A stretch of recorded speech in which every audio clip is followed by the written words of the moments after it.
بسم اللہ الرحمن الرحیم ایاک نعبد و ایاک نستعین۔ سب سے پہلے تو میں آج جو ہمارے سامنے کھڑے ہوئے پولیس میں پاس آؤٹ کیا جنہوں نے، آج میں آپ کو مبارک دیتا ہوں، خراج تحسین پیش کرتا ہوں۔ میں آج اس لیے خاص طور پہ یہاں آیا ہوں، اور شیخ رشید نے بالکل ٹھیک کہا کہ اس کا مقصد تھا کہ میں پاکستان کی پولیس کو ایک پیغام دوں، اور وہ پیغام یہ ہے کہ جب تک ایک قوم کی جان اور مال کی حفاظت نہیں ہوتی وہ قوم ترقی نہیں کر سکتی۔ جو بارڈرز پہ قوم کی جان اور مال کی حفاظت کرتی ہے وہ پاکستان کی فوج ہے، اور جو اندر ملک کے جو سیکیورٹی دیتی ہے ایک قوم کو، اور جو ایک انویسٹر کی، ایک بزنس مین کی، ایک شہری کی جو پروٹیکشن دیتی ہے وہ ہے پولیس۔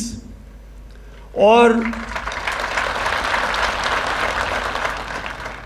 جب تک، اور آپ دنیا کی تاریخ اٹھا کے دیکھ لیں، میں ایک ہسٹری کا اسٹوڈنٹ ہوں،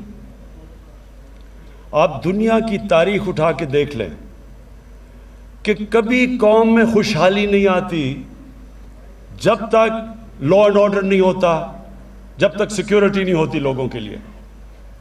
اس لیے پولیس کا بہت بڑا ایک مقام ہوتا ہے ایک معاشرے میں، اور مجھے افسوس سے کہنا پڑتا ہے کہ وہ آج تک پولیس کا وہ مقام نہیں ہوا ہمارے معاشرے میں۔ اس کی ایک تاریخ ہے پیچھے۔ غلامی کا دور تھا، انگریز کی پولیس تھی، تو انگریز پولیس سے غلط حرکتیں کرواتا تھا، لوگوں کو دباتا تھا، لوگوں کے حقوق ختم کرتا تھا، پولیس سے لوگوں کو خوف تھا۔ وہی انگریز اپنے ملک میں، پولیس وہاں اس طرح کی نہیں تھی۔ اپنے ملک میں جو پولیس تھی وہ شہریوں کی دیکھ بھال کرتی تھی، شہری اس کو اپنا سمجھتے تھے، لیکن کیونکہ یہاں ہمیں غلام بنایا ہوا تھا اور حکومت کرتا تھا تو پولیس کا رویہ یہاں مختلف تھا۔ میں آج اس لیے آیا ہوں، میں یہ چاہتا ہوں کہ قوم ہماری پولیس کو پسند کرے، اپنا سمجھے، پیار کرے ان سے۔ ہم جب پختونخوا میں ہماری حکومت آئی 2013 میں، تو سب سے زیادہ جو دہشت گردی تھی وہ پختونخوا کی پولیس کے خلاف تھی۔ بہت 500 سے اوپر پولیس والے شہید ہو چکے تھے، پولیس کا مورال نیچے گر چکا تھا۔ لیکن وہاں کی پولیس جس طرح تبدیل ہوئی ہمارے دیکھتے دیکھتے، جس طرح اس پولیس نے پھر دہشت گردی کا مقابلہ کیا، اور پھر ایسا وقت آیا کہ پشاور کے شہریوں نے، مردان کے شہریوں نے پولیس کی حمایت میں جلسے کیے، جلوس نکالے۔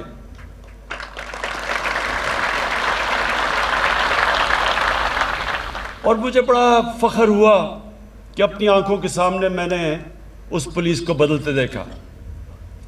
تو میں آج آپ کو بھی، کیونکہ آپ نے آج پاس آؤٹ کیا ہے، آپ کو میں اپنی زندگی کے تجربے سے اور جو میرا اللہ میں ایمان ہے اس سے آپ کو ایک ایڈوائس دینا چاہتا ہوں۔ یہ اپنی زندگی میں ہمیشہ یہ بات یاد رکھنا، یہی میں ایڈوائس اپنے بچوں کو دیتا ہوں کہ جب ہم اللہ سے نماز میں صرف ایک چیز مانگتے ہیں کہ اللہ ان کے راستے پہ لگا جن کو تو نے نعمتیں بخشیں، ان کے نہیں جو اپنی تباہی کے راستے پہ نکل گئے۔ ہمیشہ آپ کے سامنے میں دو راستے آئیں گے، ہر انسان کے سامنے میں کبھی نہ کبھی اس کو فیصلہ کرنا پڑ جاتا ہے، دو مختلف چوائسز آ جاتی ہیں۔ میں جب کرکٹ میں اوپر آ رہا تھا تو میرے سامنے بھی یہ دو راستے آ گئے. ساؤتھ افریقہ میں ان دنوں میں کرکٹ کھیلتے تھے, وہ اپارٹھائڈ کی رجیم تھی, یو این کی سینکشنز تھیں, تو بڑے پیسے دیتے تھے ساؤتھ افریقہ کرکٹ کھیلنے کے لیے. تو بڑا مجھے پیسہ آفر ہوا کہ آپ ساؤتھ افریقہ آ کے کرکٹ کھیلیں. لیکن اگر میں کرکٹ کھیلتا تھا ان کے لیے تو میں ایک رجیم جو کہ ریسسٹ رجیم تھی, اپارٹھائڈ کی رجیم تھی, میں نے اس کو سپورٹ کرنا تھا. تو پیسہ تو مل جانا تھا لیکن عزت نہیں ملنی تھی. پھر جب میں کیپٹن بنا, پہلے ہی کیپٹن میں مجھے ایک ہندوستان کے کسی بکی نے آفر کیا کہ اگر آپ ٹاس کا میں فیصلہ بتا دیں تو آپ کو اتنے پیسے دیں گے. ان دنوں میں بڑا پیسہ تھا وہ. تو یہ یاد رکھنا کہ یہ ہر انسان کو یہ دو راستے, ایک شیطانیت کا راستہ ہے, ایک انسان کی عظمت کا راستہ ہے. راستہ وہ ہے جو اللہ قرآن میں ہمیں کہتا ہے کہ نبی صلی اللہ علیہ وسلم کے راستے پہ چلو, ان کی سنت پہ چلو. وہ راستہ آسان راستہ نہیں ہے. کئی دفعہ جو آپ آسان راستہ سمجھتے ہیں وہ آپ کی تباہی کا راستہ ہے. تو آپ کو ہمیشہ یہ چوائسز کرنی پڑیں گی. اور یہ میں آپ سے بالکل, یہ جو شیخ رشید نے کہا, یہ بالکل آپ کی بات ٹھیک ہے. میں سمجھتا ہوں کہ آپ کو بھی جو تنخواہ ملتی ہے وہ کافی نہیں ہے. بلکہ آپ کو نہیں, ہمارے کتنے تنخواہ دار طبقہ ہے, کیونکہ مہنگائی بڑھتی گئی ہے کئی سالوں سے, تو اس کی وجہ سے تنخواہیں اتنی نہیں جتنی ملنی چاہیے. تو ایز آسان ہوتا ہے کہ چلے یہ راستہ لے لیں, پیسہ مل جائے گا, صرف ضمیر بیچنا ہوتا ہے. لیکن میں آج آپ کو یہ کہتا ہوں کہ قرآن میں اللہ نے واضح لکھا ہوا ہے کہ رزق اللہ کے ہاتھ میں ہے. آپ جو آپ حلال کی بھی کما سکتے ہیں, حرام کی بھی کما سکتے ہیں, لیکن قرآن میں واضح ہے کہ رزق اس کے ہاتھ میں ہے. میں نے اپنی زندگی میں دیکھا, اور شیخ رشید نے بھی اسی ٹائم پہ دیکھا ہوگا, وہ سیاستدان جن کو اللہ نے اتنا موقع دیا, ملک کے سربراہ بنا دیے, اور ان کے سامنے بھی یہ دو راستے تھے. وہ بھی حلال کی کمائی بھی کر سکتے تھے, اور بہت بڑی ایک عزت ہوتی ہے ملک کا سربراہ بننا. لیکن جس راستے پہ وہ نکل گئے, آپ کے سامنے آج وہ عبرت کا نشان بنے ہوئے ہیں. ان کے پاس آج اتنا پیسہ ہے, ان کو خود نہیں پتا کتنا پیسہ ہے, لیکن کبھی ہسپتالوں میں جا رہے ہیں, کبھی ملک سے باہر جا رہے ہیں, کبھی بچے باہر جا رہے ہیں, بچے باہر بھاگے ہوئے ہیں. کئی بچے کو جھوٹ بولنا پڑ رہا ہے باپوں کی چوری کو بچانے کے لیے. کیا فائدہ اس پیسے کا؟ یہ پیسہ اللہ کا عذاب ہے.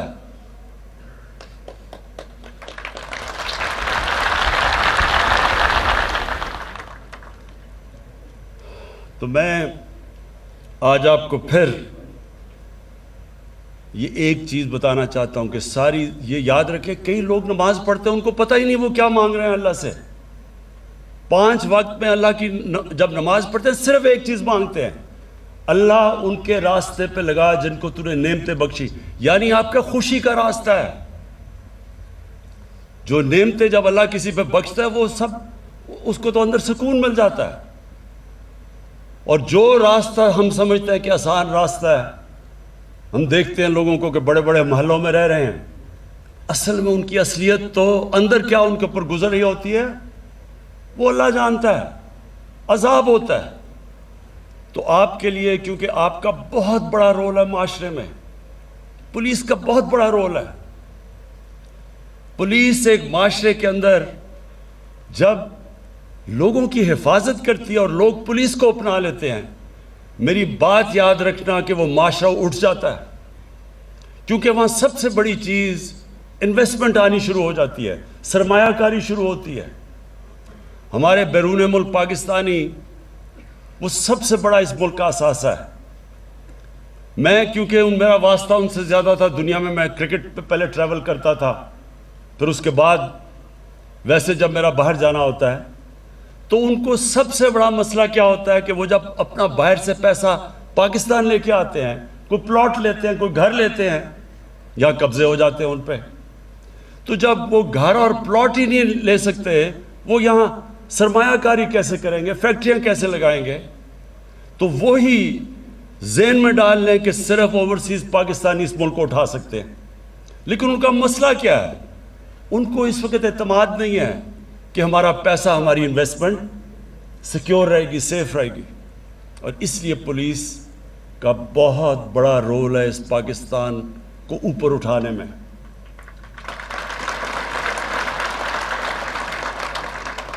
میں آپ کو آج سب سے پہلے تو یہ کہتا ہوں کہ جو آپ کی تنخواہیں پنجاب سے نیچی ہیں، انشاءاللہ میں ابھی آج جا کے بات کروں گا حفیظ شیخ سے.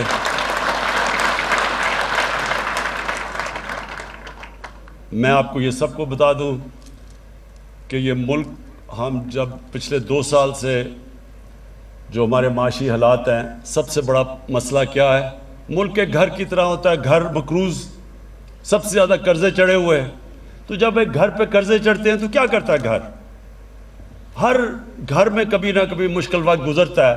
تو جب قرضے چڑھتے ہیں تو گھر اپنے خرچے کم کرتا ہے جب تک اس کی آمدنی نہیں بڑھتی. تو جب خرچے کم کرتا ہے تو تکلیف ہوتی ہے لوگوں کو. ہم نے بھی میں نے اپنے آفس کے، پرائم منسٹر ہاؤس اور پرائم منسٹر آفس کے 60 سے 70% خرچے کم کیے ہیں. ہم نے فیڈرل گورنمنٹ نے 40 ارب اپنی فیڈرل گورنمنٹ میں خرچے کم کیے ہیں. کیوں کیے ہیں؟ کیونکہ ہم نے بیلنس کرنا ہے. ہم قرضوں پہ گزارا نہیں کر سکتے. اور میں بڑے فخر سے آج کہتا ہوں کہ جو 2 ہمارے سب سے بڑے مسئلے تھے، ایک ہے کرنٹ اکاؤنٹ ڈیفیسٹ، یعنی کہ جو پیسہ ڈالر ملک میں آ رہے ہیں اور جو باہر جا رہے ہیں، یہ 5واں مہینہ ہے کہ وہ 17 سال کے بعد وہ سرپلس میں چلا گیا. اور دوسرا جو ہماری آمدنی اور خرچے اندرونی ہیں، اگر ہمیں قرضوں کی قسطیں نہ ادا کرنی پڑیں تو اس میں بھی ہم نے اپنا بیلنس کر لیا، یعنی کہ ہم تھوڑا سرپلس پہ ہیں. یہ بہت بڑا 2 سالوں میں ہماری گورنمنٹ نے، میرے خیال میں یہ بہت بڑا کارنامہ انجام دیا. کوئی نہیں سمجھ رہا تھا کہ 2 سالوں میں یہ ہوگا. لیکن جب تک ہماری آمدنی نہیں بڑھتی تو ساری قوم کو کہتا ہوں تھوڑا صبر کرنا پڑے گا آپ کو. کیونکہ انشاءاللہ جس طرح حالات ہمیں نظر آ رہے ہیں، ہمارے ملک میں اللہ نے سب کچھ دیا ہے. صرف ہم نے اپنی مینجمنٹ، گورننس سسٹم ٹھیک کرنا ہے اور یہ ملک اٹھ جائے گا. اور انشاءاللہ ہمارے پاس اتنا پیسہ ہوگا کہ پولیس کو ہی نہیں، آپ کی تنخواہیں پنجاب نہیں، سارے پاکستان میں پولیس کی بھی تنخواہیں بڑھائیں گے. اپنے جو ہمارے سارے سرکاری نوکر ہیں، بیوروکریٹس ہیں، تنخواہ دار ہیں، انشاءاللہ سب کی تنخواہیں بڑھائیں گے جیسے جیسے آمدنی ہماری بڑھتی جاتی ہے. لیکن میں 2 چیزیں آج کہنا چاہتا ہوں خاص اسلام آباد پولیس کو. نمبر 1 کہ ساری اسلام آباد پولیس کے ہر گھر کو ایک ہیلتھ کارڈ دیں گے ہم. ہیلتھ کارڈ کا مطلب کہ ہر گھر کے پاس ایک ہیلتھ انشورنس ہوگی. اور انشاءاللہ 10 لاکھ روپے کی ہر پولیس کے گھر کی ہیلتھ کی انشورنس ہوگی کہ 10 لاکھ تک کسی گورنمنٹ یا پرائیویٹ ہاسپٹل میں آپ اپنا علاج کروا سکیں گے. اور دوسرا، آپ کو میں جو ہم نیا پاکستان ہاؤسنگ بنا رہے ہیں، اس کے اندر جو بھی تنخواہ دار، اور خاص طور پہ شروع آپ سے کریں گے، اسلام آباد پولیس اور آپ کے اسلام آباد میں جو فیڈرل یہ جو ہمارے سرکاری نوکر ہیں، ان سب کے لیے ہم اب وہ کرنے جا رہے ہیں جو کبھی پاکستان میں پہلے نہیں ہوا، کہ سرکاری نوکر جو اپنی تنخواہ سے جو کرایہ دیتے تھے، وہ کرایہ آپ کے گھروں کی قسطوں کے اوپر چلا جائے گا. یعنی کہ بجائے کرایہ دینے کے وہ گھر کی قسطیں دیں گے اور آپ کا وہ گھر اپنا ہو جائے گا. یہ ہمارا بڑا پروگرام ہے نیا پاکستان ہاؤسنگ میں، خاص طور پہ آپ جیسے پولیس والوں کے لیے، سرکاری نوکروں کے لیے. تو وہ انشاءاللہ ہم پولیس سے شروع کریں گے اور ہم ہیلتھ کارڈز بھی آپ سے شروع کریں گے. باقی میں آئی جی صاحب جو آپ نے ریکویسٹ کی وہ میں ساری آپ کی جا کے پروسیس کروں گا. جو آپ نے چیزیں کہیں وہ کیونکہ میں بادشاہ نہیں اور پرائم منسٹر ہوں تو مجھے پوچھنا پڑتا ہے اپنے فائنانس منسٹر سے, اس سے بات کر کے. تو انشاءاللہ آپ کی پوری کوشش کروں گا آپ کی حمایت کروں. میں آپ کو آخر میں پھر اپنی پولیس کو آج آپ جو پاس آؤٹ کیے ہیں آپ کے لیے بھی اپنی ساری پاکستان میں جو پولیس ہے اس کو بھی آج پیغام دینا چاہتا ہوں کہ اب وقت آ گیا کہ ہماری پولیس ایک اور لیول کی ہو, جس کی عزت ہو معاشرے میں, جو معاشرہ اس کو اون کرے. اور انشاءاللہ جس طرح پختونخوا کے اندر ایک چینج ہم نے دیکھا تھا, میں وہ سارے پاکستان میں دیکھنا چاہتا ہوں. اور آپ جو نئے آج پاس آؤٹ کیا ہے آپ سب کو, تو میں پہلے اسلام آباد میں ایک فرق دیکھنا چاہتا ہوں کہ بالکل پولیس ایک جس طرح نیا پاکستان ہے, ایک نئی پولیس فورس ہمارے سامنے آئے جو ایک بالکل مختلف اس کی ایٹیٹیوڈ ہو, اس کا ایک لوگوں کے اندر. شیخ صاحب نے کہا وی آئی پیز کا تو ہم کرتے ہی رہتے ہیں ہم. میں چاہتا ہوں کہ جو عام ہمارا شہری جو غریب آدمی ہے آپ اس کو وی آئی پی بنائیں, وہ آپ کے لیے وی آئی پی ہو, اس کی رسپیکٹ ہو. ایک معاشرے کی پہچان کبھی نہیں ہوتی کہ اس معاشرے میں وی آئی پیز کیسے رہتے ہیں.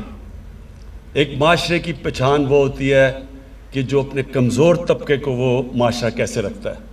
اور انشاءاللہ آپ کی ایٹیٹیوڈ جب میں دیکھوں گا اپنے غریب لوگوں کی طرف آپ کی ایٹیٹیوڈ کیسی ہے, اور اس کے بعد پھر میں اگلی بھی آپ کی پاسنگ آؤٹ پریڈ پہ آؤں گا اور آ کے پھر بتاؤں گا کہ ایک سال میں کیا فرق پڑا ہے. بہت بہت شکریہ.